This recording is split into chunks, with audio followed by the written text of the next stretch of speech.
Hello everyone, this is Mihan. Today video I would like to show you how to convert a table like this into a text like this or like this. Okay, let's start.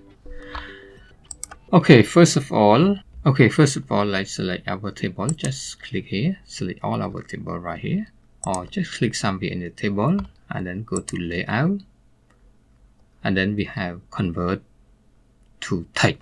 Alright, we convert this table to text. So just press here, and then how you want to convert? By tab, this one by tab. So click tab and then okay, and then it boom, you got it, right? Okay, let me undo.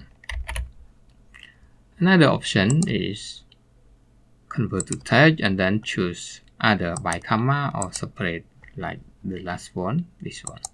Right, just type, then boom, you got it, right? Separate by this one. So it's easy to convert it. Okay, thank you for watching. If you have any question, let me know comment. See you next time.